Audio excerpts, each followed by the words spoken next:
this little experiment with the PO-33 knockout that I've wanted to try for a couple days, and I thought I would document my process because anyone who has one of these things is really interested in all the little techniques and features that the device has that, teenage engineering hasn't openly shared with the community to kind of keep us guessing.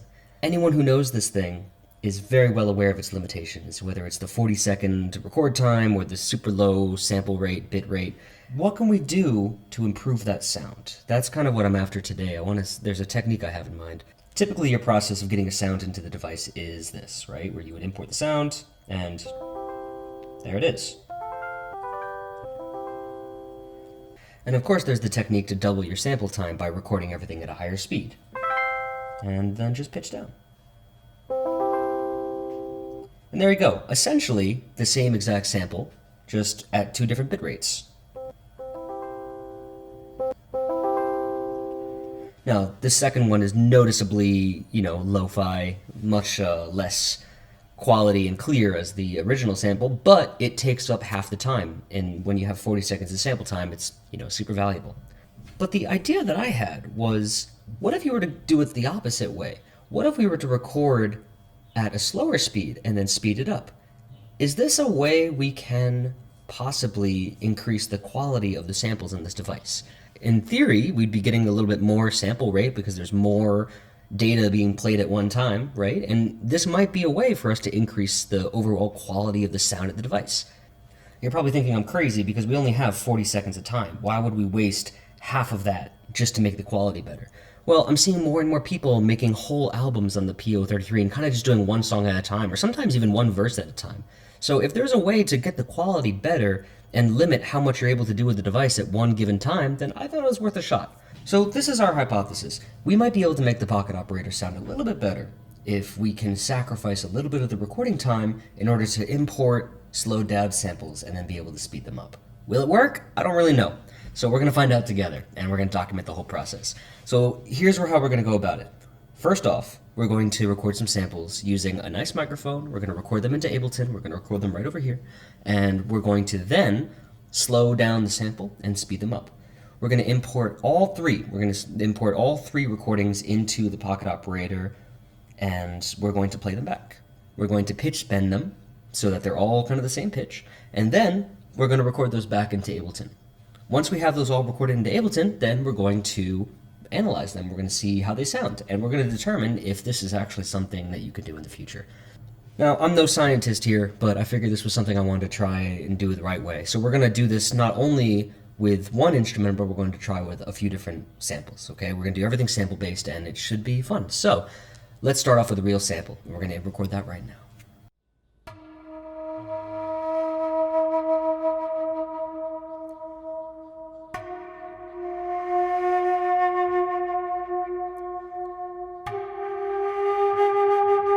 So this is a recording of a Chinese straight bamboo flute called the xiao, and I chose this one because I figure the tone has a little bit of nuance, but it's still, it's one note. It's a pretty simple sound, and, I just wanted to see where we can start. I think we'll do something a little more complicated later down the line. For now, let's start with this one, okay? So, I've got the sound imported into Ableton here. I recorded straight in. The recording's okay. Could definitely be cleaner, but let's give it a listen.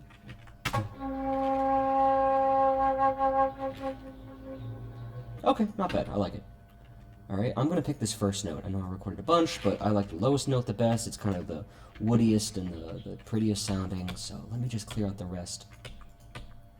And what I also did, which is worth mentioning, is I've just got a little tiny sliver of sound here, which I'm going to use as a sync note, and I'll explain why later. I'm going to drop that at the front, and I'm going to bring this xiao in here. Okay.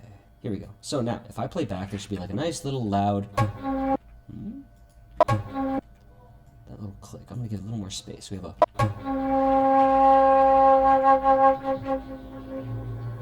Not bad. So, what we have here is we just have this sample, okay? And I've called it xiao OG for like original or original gangster, depending on where you come from. And we are going to duplicate this, okay? So I've made it white. We have OG. I want to make 3 copies. Let's say this is going to be the one that is sped up. Okay, 200%. We're going to speed this one up by 200%. This one will be the normal, which will be just 100%. And this one will be the 50%. This is the one that we will slow down and, thus have the experiment here, right? So I'm going to clear out this normal for now, and let's go through and make these faster and slower, okay? So we have our OG normal here. Let's add some colors. Colors are important. Purple sounds good. And the 50 can be green. And let's speed this up. We can do that pretty simply inside of Ableton by going to the warp section. And instead of, any kind of complex warp, we'll just do a simple repitch, right? And we'll make it half the speed. Ta-da! So this is what we would normally do on like an MPC or a pocket operator. We're going to speed up the sound, therefore making our recording time, like half the speed, and therefore we would use less time, right? So if we listen back on that, that's right, versus the original. Okay, now here comes the interesting part. Let's take this 50 and let's bring this down to double speed. And let's hear how that sounds.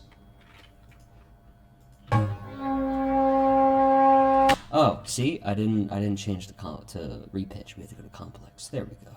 Now let's give this a try.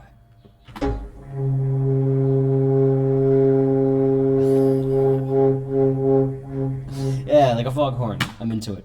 So here are our 3 samples, and we're going to bring each one of these into the pocket operator. And I've got this normal one because we're going to eventually resample back onto these tracks. We're going to re-record them into Ableton so we can hear the difference. So lastly, these are all totally synced because they're just copies, and I've got this little sync beep beforehand, which honestly may not work, but we're going to find out. All right, let's get this back onto the pocket operator. So I'm going to organize it like this. Let's put our sped up sample on number 1, our normal sample on number 2, and our experimental slowed down sample on number 3. This way, in theory, the sample rate should increase as we go right, just so we have a kind of clear visual. This will sound pretty bad, this will sound normal, and maybe, just maybe this will sound better. Let's find out, okay? So, I'm going to begin by importing the sped up sample, the 200% sample. I'm going to put that onto pad 1.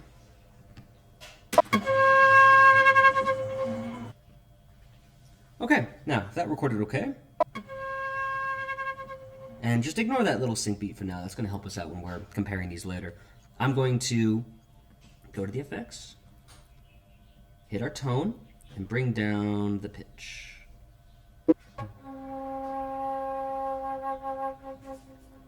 And there we go. That's the same exact pitch as our normal sample, because when you speed something up by 2, it's an octave. So it just happens to be, we bring down the pitch 1 whole octave, then we are set, and we have the original pitch sound. So, number 1 is all ready. Okay, let's start number 2. Here's our normal sample. Here we go, getting ready to record. Hold record, number 2.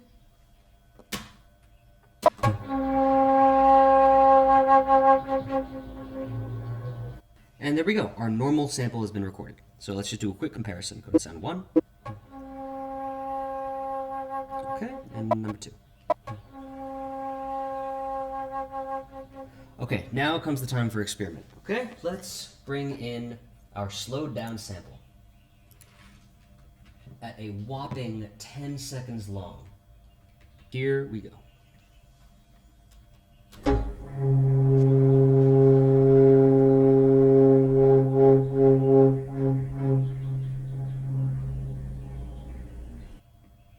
Okay, now, just as we did with the sped up sample, we're going to adjust the pitch. But this time, we're going to bring it up. Sounds number 1, 2, 3, all the same pitch.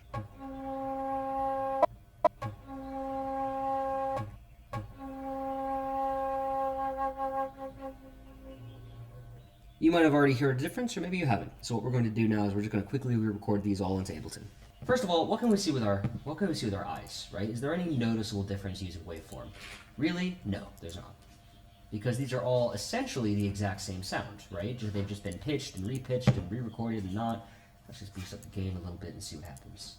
If I boost up the gain, yeah, not too much happening in terms of difference, but there's not really anything we would be able to see, right? Because a waveform is a really, really simple means of observing information. So I'm going to bring these back down.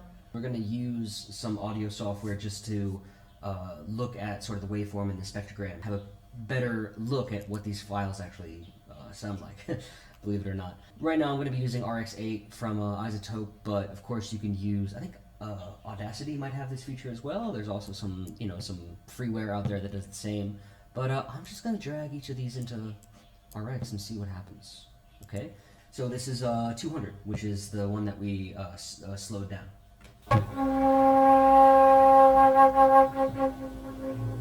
That is, of course, compared to the normal.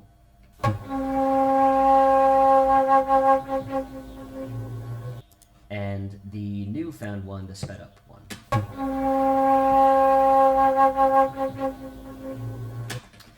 So what is it we're looking at here, right? Like what is an audio spectroscope? You might, to be honest, I'm trying to remember if it's spectroscope or spectrogram. English is very much my first language. We're trying to look at the audio file. We're trying to see more than just the waveform, because waveform will show you the amplitude, right? And to some extent the frequency, but it's just a block of information that it's very hard to read. Of course, the frequency of notes is shown vertically, and time is always going to be horizontal. But beyond that, like what do these blue lines actually tell us? Not all that much, unless you're into like waveform or synthesis, whatever it is. However, these orange bits do give us quite a bit more information, and we can actually look quite here. You can see quite a bit more as to how the frequency is spread. I'm sorry, how the amplitude is spread over across the frequency here now.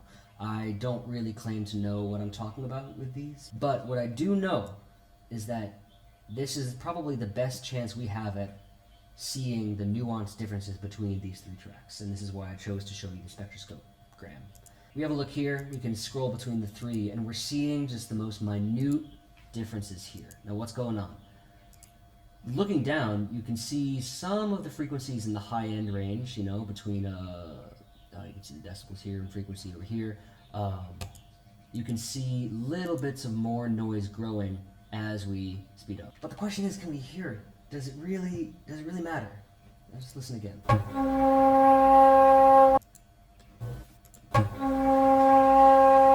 Right, there's a noticeable difference between the one that we slowed down versus the normal recording, right? That's clear, and that's something we knew before this video. But the difference between the normal recording and the one we sped up.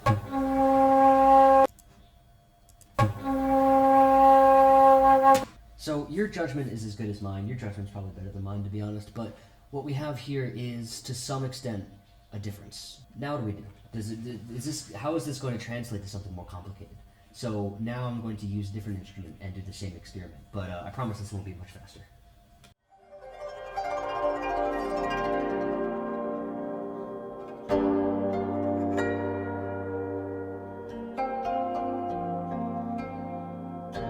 This is a Chinese zither called a Flute. This is my main instrument these days, and the tone is a hell of a lot more complicated than, a shell. There's just more notes. I wanted to record a phrase, and I also recorded something much longer. I'm going to speed through all the steps here. It's all the same. What I basically did was I ran through and I recorded the sample using the microphone, and then I brought that into Ableton. I sped it up, slowed it down, brought that all into the PO as we did before, and then I recorded it back into Ableton, and now we're back into Isotope RX. Maybe we'll get some more information here, because this is a more complicated audio file. Maybe we'll have some more fun. Maybe we'll see something that we didn't see before. And this time we have 4 files, right? Because what I didn't do the first time was export the original file, just so we could see it compared to these I almost said OP1. I want an OP1. These pocket operator recording files, okay? So, first of all, here's the clean recording, okay? This is just a consolidated file out of Ableton from the original recording. This has not touched the pocket operator whatsoever, okay? Now, let's compare this to our lowest possible bitrate. This is the sped up, then slowed back down sample. You can see that there's a bit more information up here, and, maybe there's not much of a difference, but let's hear it. At low bit goodness, and then here's the OG.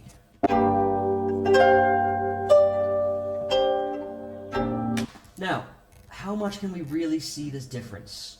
Okay, because we can clearly hear a difference. Can we see it? The 200 is, again, sped up. The 100 is just the resample, and the 50 is our experimental slowdown.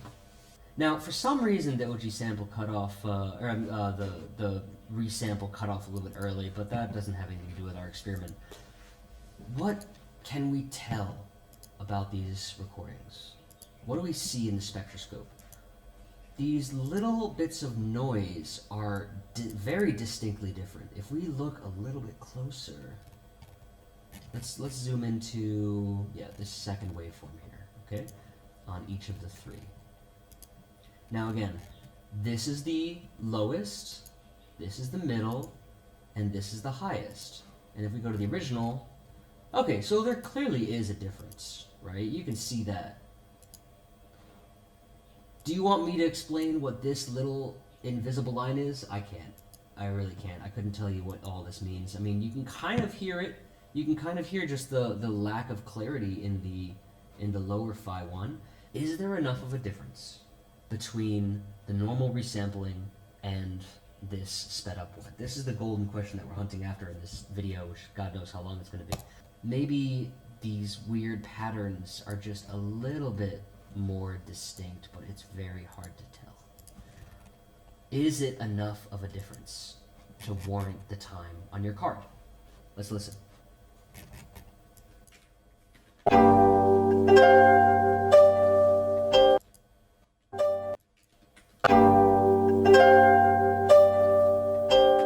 Listen again.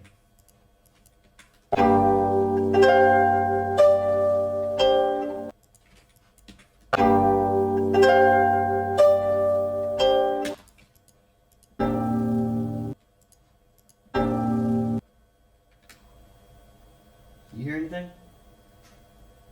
Because I'm not sure I do. I think it's really, really, really close.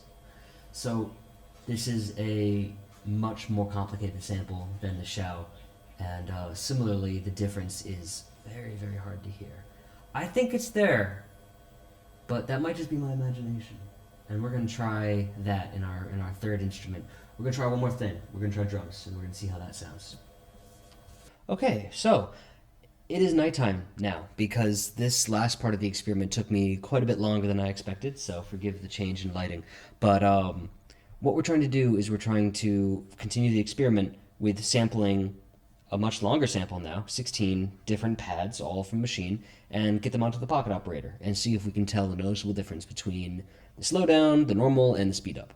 First of all, why machine? Just because machine is where I have all my drum samples, I have all these cool libraries thanks to Native Instruments, and it's definitely a great drum machine. It's also hilarious just to see the biggest drum machine and like the smallest drum machine on the market right now, so it's kind of fun. Okay, maybe this isn't the biggest drum machine, but it's definitely up there. I digress. So where are we at with the pocket operator? What have we done so far? I've taken these 16 drum sounds that are inside a machine.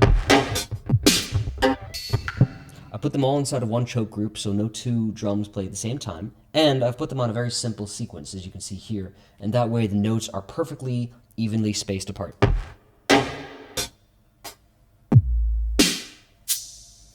Real simple. And then what I've done is I've recorded that as an audio file into Ableton. And that way I could really, really easily just squish the file and draw the file out. Just to continue with the experiment here.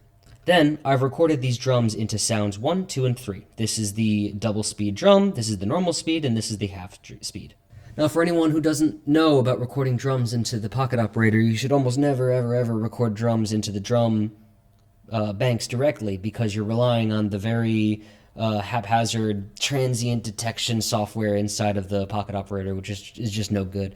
What you really should do is record the drums into a sound bank here, and then make sure that the drums are perfectly evenly sliced, into 16, and then that way when you drag it in, you can guarantee copying from the sound to the drum will guarantee you a perfectly evenly sliced playback. It's what they use for sample chopping inside of the pocket operator.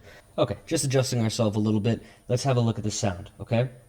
If I were to go into sound 1, you can hear the normal recorded playback. Now that's at the right pitch, because you can see here, I've already pitched down. If I pitch this back up, you'll hear the 200% speed sample playback. Pitch that bit down, we've got our normal speed, Okay, now we check out sound number 2. That is your normal recording. Sound number 3 is the slow down. Now if I make sure the pitch is as it was recorded, you'll hear.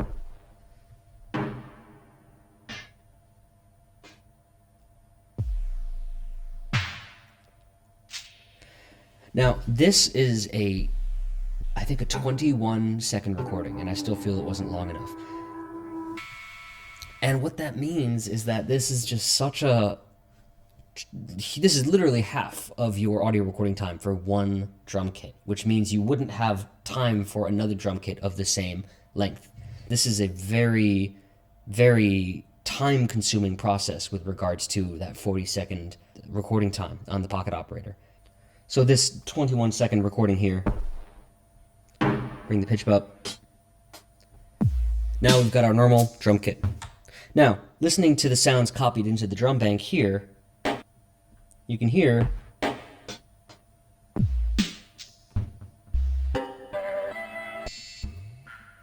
it did a pretty good job of cutting them up. I'm impressed. This is always kind of satisfying to see. Now, same thing for the next drum pack. All right. So it's there.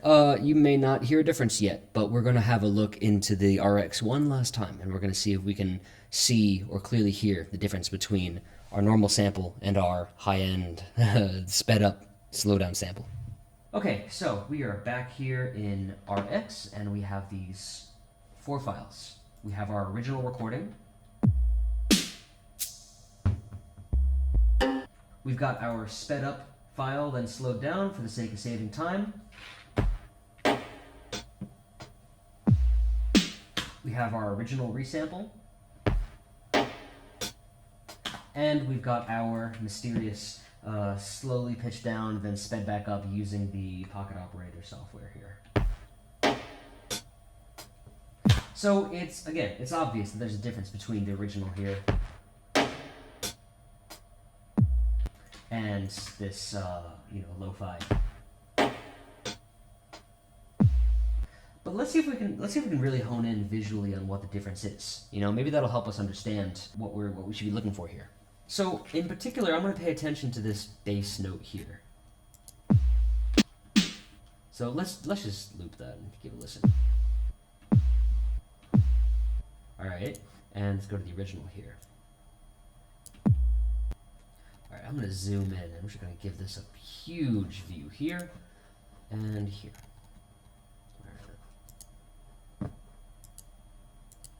we should be able to pan between these. Immediately, we can see the big differences in the background. A cleaner sound would have less background noise, perhaps less information there, or just clearer information. Again, not my expertise. And here, it's full, it's dirty, okay? So maybe that's what this is. This is kind of like a spectral dirt. Let's also look at the bass line here, because we see this huge amount of frequency here in the low end, and then it kind of tapers off in this very pretty way here, almost like a logarithmic kind of way here. You can see it kind of ripples upwards. Let's see if that's present in the original. It seems much more uniform and more spread out in the original, which just leads me to believe it's just a clearer sound. Definitely a noticeable difference between these two. Now, let's go to these two. Now, if we were to zoom into that same note, we're going to see something in between these two files here. So let's pick something else. Let's pick...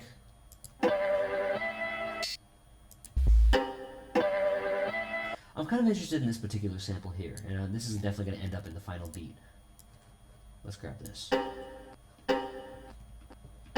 Some kind of string sample, who knows? So I'm going to pull that up in the 100 and the 50. Zoom in here.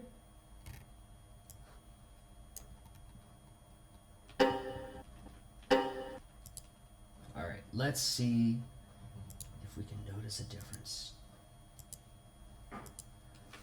To be honest, I am seeing such a little difference between these two.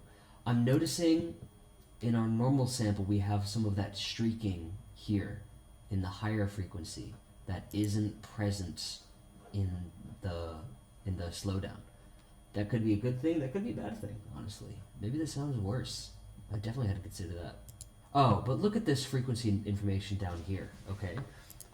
That streaking, the streaking of the black bits here, which is, I guess, silence or lack of audio, is quite a bit more present. Oh, no. I'm just wrong. Yeah, they're pretty pretty close. They're pretty close to the exact same thing. You can notice little subtle changes in the blacker bits here, but for the and maybe down here in the sub, in like the really low frequencies, you notice little bits, but they're almost identical, which means for the most part there's no difference. Okay, I've been listening to the same samples again and again and again. And, having the spectrogram or spectroscope, still don't know the word, is a very, very helpful tool, because sometimes it's really nice to be able to see things that you can't quite hear. And I highly recommend you try this in Audacity or RX or whatever in the future. But there is no better judgment than your own listening, whether it's a good set of headphones or some monitors or even the speaker out of this thing. You got to use your judgment. And my judgment is that maybe, just maybe, there's a little bit of a difference between recording a normal sample on here and recording one slowed down. But it will just never, ever be worth eating up so much time of your 40-second recording on this thing. So the experiment was a success. The answer is no. Don't do it. Don't record slow samples. If you really needed higher quality, then, there's not much data to be gained from slowing down on a computer and then speeding up inside of here. You got to stick with the quality you're given. So, again, it was a lot of time spent to figure out a very simple answer, but this is just something I want to contribute to the little zeitgeist of the pocket operator community. And this is also my attempt at making sort of a longer form tutorial series. So if you like this kind of thing, then subscribe and like that, and let me know what else you want to learn.